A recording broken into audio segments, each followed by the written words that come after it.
மேலும் எண்ணப்பட்ட சில நாட்களை தவிர நரக நெருப்பு எங்களை தீண்டவே மாட்டாது என அவர்கள் கூறுகின்றார்கள்.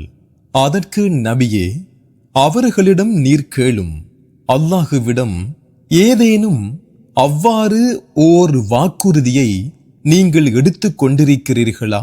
அவ்வாறாயின் நிச்சயமாக அல்லாஹ் தன்னுடைய வாக்குறுதியில் மாற்றம் செய்யவே மாட்டான். அல்லது நீங்கள் அறியாததை அல்லாஹுவின் மீது கற்பனை செய்து கூறுகின்றீர்களா? ஆம், எவர் தீமையை சம்பாதித்துக் கொண்டிருந்து அவருடைய குற்றம் அவரை சூழ்ந்து கொண்டதோ அவர்கள் நரகவாசிகளே. அதில் அவர்கள் நிரந்தரமாக தங்கியிருப்பவர்கள். இன்னும் விசுவாசம் கொண்டு நற்காரியங்களையும் செய்கிறார்களே, அத்தகையோர் அவர்கள் சுவனவாசிகள். அதில் அவர்கள் நிரந்தரமாக தங்கியிருப்பவர்கள். மேலும் இஸ்ராயேலின் மக்களிடம், நீங்கள் அல்லாஹுவை தவிர வேறு எதனையும் வணங்காதீர்கள். பெற்றோர்களுக்கும் உறவினர்களுக்கும் அனாதைகளுக்கும் ஏழைகளுக்கும் உபகாரம் செய்யுங்கள். இன்னும் மனிதர்களுக்கு அழகானதை சொல்லுங்கள். தொழுகையையும் நிறைவேற்றுங்கள், ஜகாத்தையும் கொடுங்கள் என்று நாம் வாக்குறுதி வாங்கியதையும் நினைத்து பாருங்கள். பின்னர் உங்களில் சொற்பமானவர்களை தவிர நீங்கள் புறக்கணித்தவர்களாக முகம் திருப்பி மாறிவிட்டீர்கள். இன்னும் நீங்கள் உங்களுக்கு மத்தியில் உங்களுடைய இரத்தங்களை சிந்தாதீர்கள். உங்கள் இல்லங்களை விட்டு உங்களைச் சேர்ந்தவர்களை வெளியேற்றாதீர்கள் என்றும் உங்களிடம் நாம் உறுதிமொழி வாங்கியதையும் நினைவு கூறுங்கள். பின்னர் நீங்களோ சாட்சியம் கூறியவர்களாக இருக்க அதை நீங்கள் உறுதிப்படுத்தி இருக்கிறீர்கள். இவ்வாறு உறுதிப்படுத்திய பின்னரும் நீங்கள் உங்கள் மனிதர்களை கொலை செய்து விடுகிறீர்கள். இன்னும் உங்களில் ஒரு சாராரை அவர்களின் வீடுகளிலிருந்து வெளியேற்றுகிறீர்கள். பாவத்தை கொண்டும் பகைமையை கொண்டும் அவர்களுக்கு பாதகமாக எதிரிகளுக்கு உதவி செய்கிறீர்கள். மேலும் வெளியேற்றப்பட்டவர்கள் சிறைப்பட்டவர்களாக உங்களிடம் வந்துவிட்டால் நஷ்ட ஈடு கொடுத்து அவர்களை விடுவிக்கின்றீர்கள். அவ்வாறு அவர்களை அவர்களின் வீடுகளிலிருந்து வெளியேற்றுவதே உங்களின் மீது தடை செய்யப்பட்டிருக்கிறது. ஆகவே நீங்கள் வேதத்தில் சிலவற்றை விசுவாசித்து மற்றும் சிலவற்றை நிராகரிக்கின்றீர்களா? உங்களில் இதை செய்கிறவருக்கு இவ்வுலக வாழ்வில் இழிவை தவிர வேறு கூலி இல்லை. இன்னும் மறுமை நாளில் அவர்கள் மிக கடுமையான வேதனையின் பால் திருப்பப்படுவார்கள்.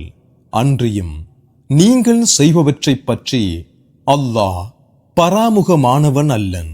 அவர்கள் எத்தகையோரென்றால், மறுமையின் வாழ்க்கைக்கு பகரமாக இவ்வுலக வாழ்க்கையை விலைக்கு வாங்கிக் கொண்டார்கள். ஆகவே அவர்களை விட்டு வேதனை இலேசாக்கப்பட மாட்டாது. அவர்கள் யாராலும் உதவி செய்யப்படவும் மாட்டார்கள். மேலும் நாம் மூசாவிற்கு திட்டமாக வேதத்தை கொடுத்தோம். அவருக்கு பின் தூதர்களை தொடர்ச்சியாக நாம் அனுப்பியும் வைத்தோம். மரியமின் குமாரர் ஈசாவுக்கு தெளிவான அத்தாட்சிகளை வழங்கி ரூஹில் குதுஸ் எனும் ஜிப்ரீலை கொண்டு அவரை நாம் பலப்படுத்தியும் வைத்தோம்.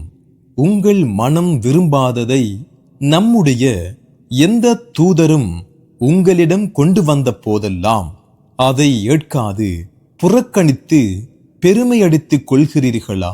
ஆகவே அத்தூதர்களில் ஒரு சாராரை நீங்கள் பொய்யாக்கினீர்கள், ஒரு சாராரை கொலையும் செய்தீர்கள். இன்னும் எங்கள் இதயங்கள் உறையிடப்பட்டிருக்கின்றன என்று யூதர்களான அவர்கள் கூறுகின்றனர், அவ்வாறன்று. அவர்களுடைய நிராகரிப்பின் காரணமாக அவர்களை அல்லாஹ் சபித்துவிட்டான். ஆகவே அவர்கள் விசுவாசம் கொள்வது வெகு சொற்பமே. மேலும் அவர்களிடமுள்ள வேதத்தை உண்மைப்படுத்தக்கூடிய குர்ஆன் எனும் வேதம் அல்லாஹுவிடமிருந்து அவர்களுக்கு வந்தபோது இதற்கு முன் நிராகரிப்போருக்கு எதிராக தங்களுக்கு வெற்றியை அல்லாஹுவிடம் அவர்கள் தேடிக்கொண்டும் இருந்தனர். பின்னர் அவர்கள் நன்கறிந்திருந்த இவ்வேதமானது அவர்களிடம் வந்தபோது அதை அவர்கள் நிராகரித்து விட்டனர். ஆகவே நிராகரிப்போர் மீது அல்லாஹுவின் சாபம் இருக்கிறது. இந்த குர்ஆனை தங்கள் மீது இறக்காமல் அல்லாஹ் தன்னுடைய அடியார்களில் தான் நாடியவர் மீது தன்னுடைய பேரருளிலிருந்து இறக்கி வைத்ததற்காக பொறாமை கொண்டு அல்லாஹ் இறக்கிய இதையே நிராகரிப்பதன் மூலம் எதற்கு பகரமாக தங்களை விற்று விட்டார்களோ அது மிக கெட்டது. அதனால் அவர்கள் அல்லாஹுவின் கோபத்திற்கு மேல் கோபத்திற்குரியவர்களாக திரும்பினார்கள். நிராகரிப்போருக்கு இழிவு தரும் வேதனையும் உண்டு.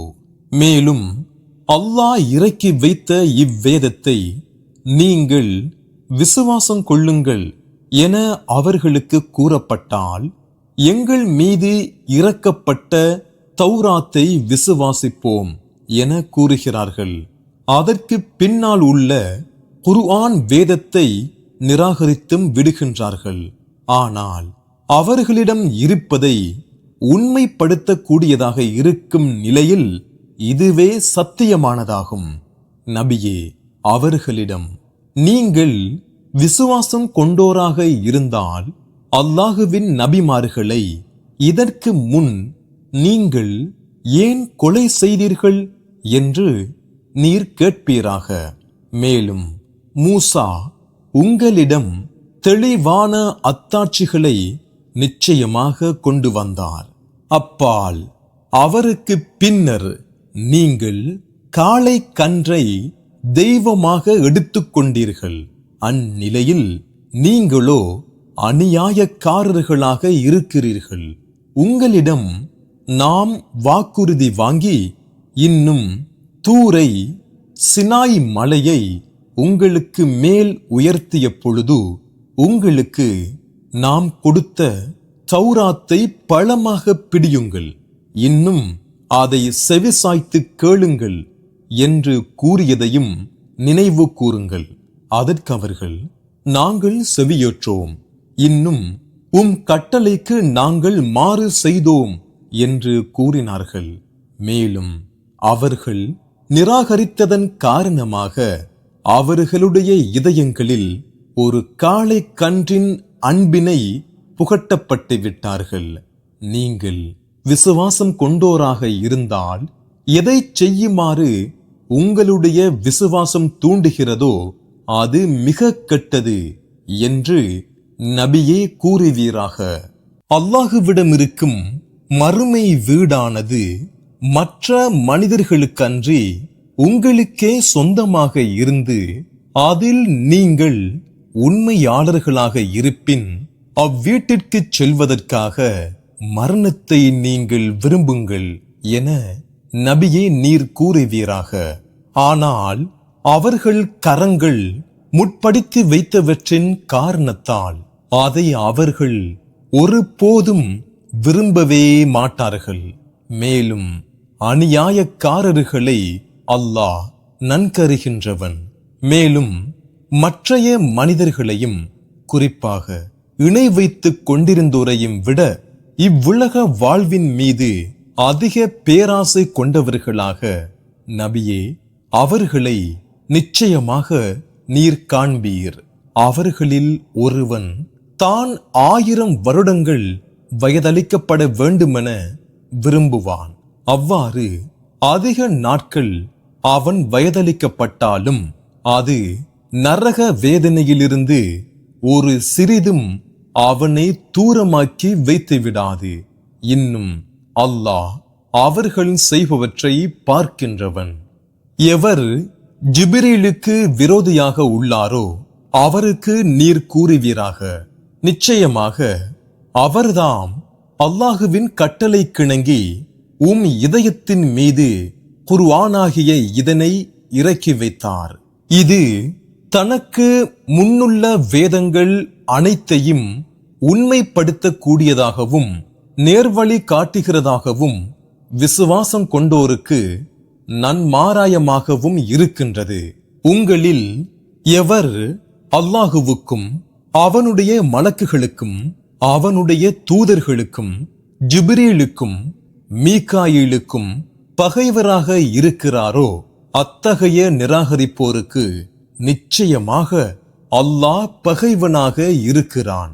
இன்னும் தெளிவான வசனங்களை நிச்சயமாக மீது நாம் இறக்கியிருக்கிறோம். மேலும் தீய செயல்களுடைய பாவிகளை தவிர வேறெவரும் அவைகளை நிராகரிக்க மாட்டார்கள். அவர்கள் உடன்படிக்கையை செய்த போதெல்லாம் அவர்களில் ஒரு சாரார் அதனை உடைத்து எரிந்து விட்டனர் அல்லவா? மாறாக அவர்களில் பெரும்பாலோர் விசுவாசிக்க மாட்டார்கள். மேலும் அவர்களுடன் இருப்பதான வேதத்தை உண்மைப்படுத்தும் ஒரு தூதர் அல்லாஹுவிடமிருந்து அவர்களிடம் வந்தபோது வேதம் கொடுக்கப்பட்டவர்களில் ஒரு கூட்டத்தினர் ஏதும் அறியாதவர்களைப் போன்று அல்லாஹுவின் வேதத்தை தங்கள் முதுகுகளுக்கப்பால் எரிந்துவிட்டனர். மேலும் அவர்கள் சுலைமானின் ஆட்சி காலத்தில் ஷைத்தான்கள் பொய்யாக ஓதியவற்றை பின்பற்றினார்கள். இன்னும் சுலைமான் சூனியம் செய்து அல்லாஹுவை நிராகரிக்கவில்லை. எனினும் ஷைத்தான்கள் நிராகரித்துக் கொண்டிருந்தனர்.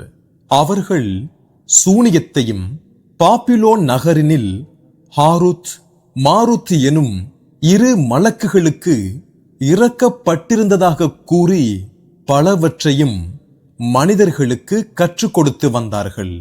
மேலும் அவ்விருவரும் நாங்கள் சோதனையாக இருக்கிறோம், ஆதலால் இதை கற்று நீ காஃபிராகி விட வேண்டாம் என்று கூறும் வரை அவர்கள் அதனை ஒருவருக்கும் கற்றுக் கொடுப்பதில்லை.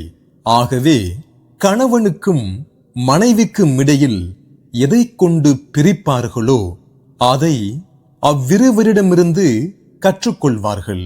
மேலும் அல்லாஹுவின் கட்டளையின்றி அதை கொண்டு அவர்கள் ஒருவருக்குமே தீங்கிழைக்க கூடியவர்களாக இல்லை. அன்றியும் அவர்களுக்கு இடரளிப்பதும் அவர்களுக்கு பயனளிக்காததுமானதை அவர்கள் கற்றுக்கொள்கிறார்கள்.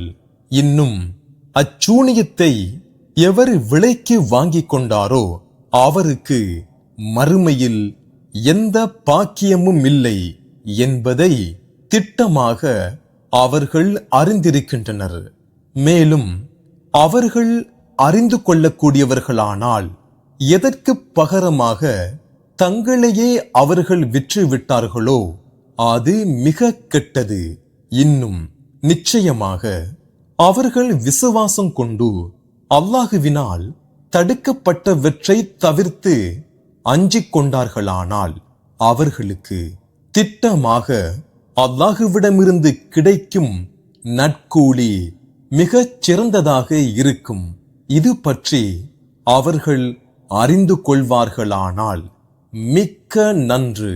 விசுவாசம் கொண்டோரே, நீங்கள் நபியிடம் யூதர்கள் மொழியில் தவறான பொருள்களை கொண்டதான ராயினா என கூறப்படுவதை கூறாதீர்கள்.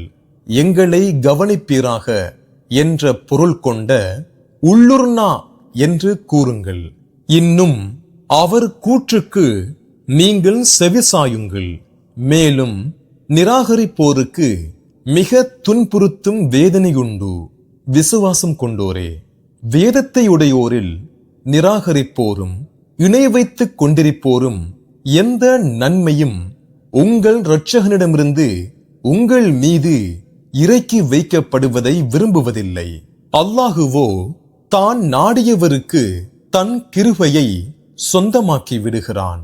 மேலும் அல்லாஹ் மகத்தான பேரருளுடையவன். ஏதேனும் ஒரு வசனத்தை நாம் மாற்றினால் அல்லது அதை மறக்கச் செய்துவிட்டால் அதைவிடச் சிறந்ததை அல்லது அது போன்றவற்றை நாம் கொண்டு வருவோம். நிச்சயமாக அல்லாஹ் ஒவ்வொரு பொருளின் மீதும் மிக்க ஆற்றலுடையோன் என்பதை நீர் அறியவில்லையா? நிச்சயமாக அல்லாஹ் அவனுக்கே வானங்கள் மற்றும் பூமியின் ஆட்சி உரியது என்பதை நீர் அறியவில்லையா?